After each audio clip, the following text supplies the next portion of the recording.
In this video, I will discuss some Newton laws of motion problems. This is the first problem. A block of mass 0.1 kg is held against a wall, applying a horizontal force of 5 Newton on the block. If the coefficient of friction between the block and the wall is 0.5, the magnitude of the frictional force acting on the block is. So this is the schematic of the situation. This is a block of mass m. So the downward force is the weight, which is m into g. So the friction force will be in the upward direction because the net force acting on this block is downwards. There is a horizontal force of 5 Newton applied.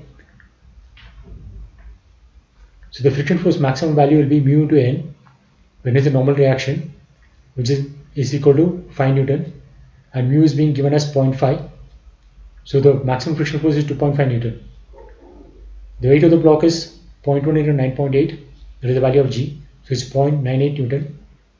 So the downward force is smaller than the maximum friction force. So the friction force that is acting here will be less than the maximum force, and this block will be stationary. So the friction force will be equal to the weight, which is 0.98 Newton. So the correct option is option B. This is the next question. A 40 kg slab rests on a frictionless floor. A 10 kg block rests on top of the slab. The static coefficient of friction between the block and slab is 0.6, while the kinetic coefficient is 0.4. The 10 kg block is acted upon by a horizontal force of 100 Newton. If g is 9.8, the resulting acceleration of the slab will be. So this is a free body diagram of the 10 kg block. 100 Newton force is the applied force, and the weight is 10 into g, and the normal reaction n, and the friction force will be towards the right because the net force acting on this is towards left. So the friction force will oppose the relative motion, so it will be towards the right. The maximum value of friction force, if we assume that the block is not moving, its static coefficient of friction into the normal reaction. Normal reaction is 10 into g, so that is 6g, and the kinetic friction force is mu k into n. It's 0.4 into 10 into g, that's 4 into g. So if the block is sliding, this is the amount of friction force that will be acting. Since the maximum value of static friction is 6g, it's less than 60, and the applied force is more than that, so the block will slide. So the friction that will come into play is the kinetic friction. So the friction force is 4 into g. The free body diagram of the 40 kg slab, the force which is acting in the horizontal direction is the friction force, and because it will be accelerating the acceleration a1, which could be different from the acceleration of the 10 kg block because of the slipping between these two. So if you equate the forces, we get F equal to 40 into a1, and friction force is 4g. So from there we get the acceleration a1 as 0.98 meter per second square. So the correct option is option A. This is the next problem. In the arrangement shown in the figure, block of mass B and A is 2m and m respectively. Surface between B and the floor is smooth. The block B is connected to the block C by means of a string pulley system. If the full system is released, then find the minimum value of the mass m of block C so that the block A remains stationary with respect to B. The coefficient of friction between A and B is mu. So the A will stay stationary on this part of this B by the friction force. So this friction force should be more than the weight which is pulling it down.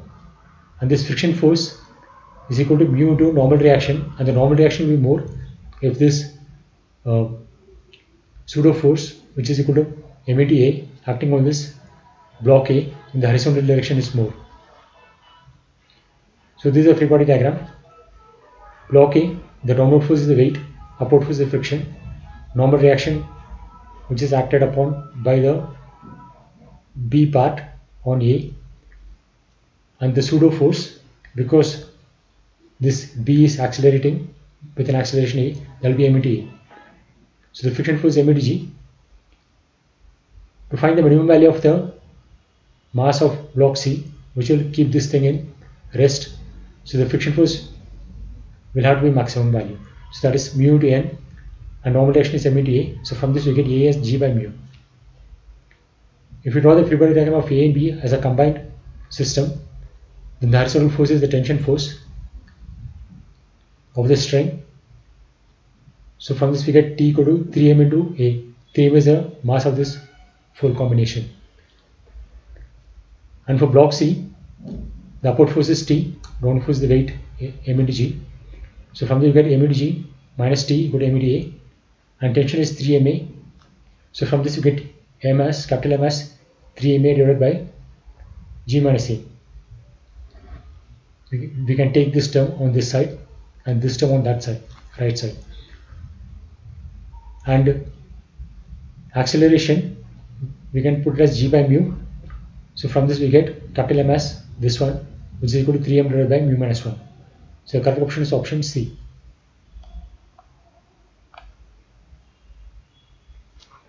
This is the next question.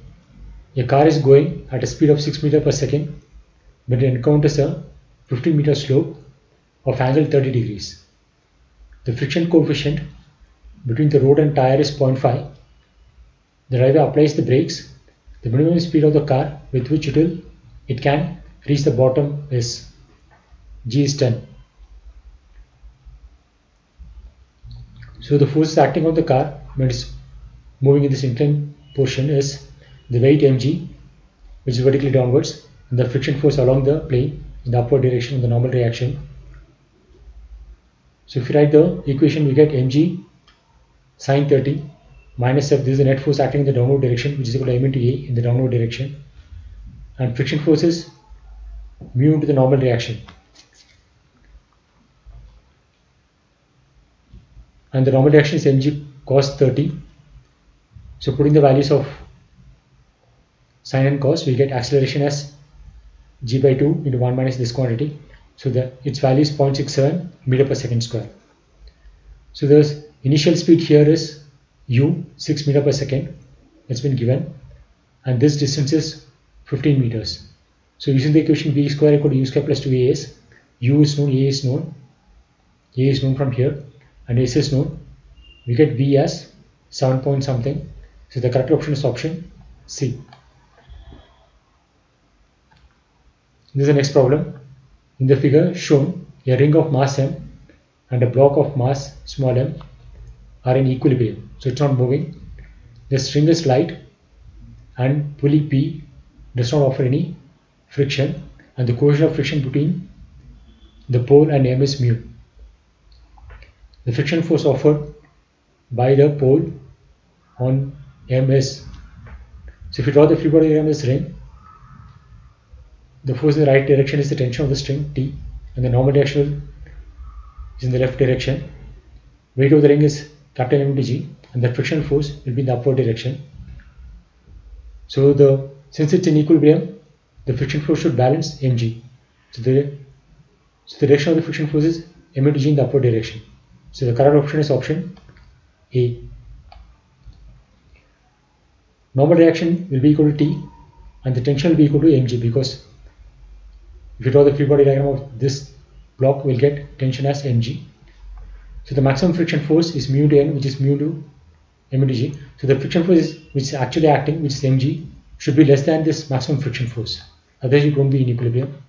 So from this, we get the condition that the capital M should be less than mu into small m.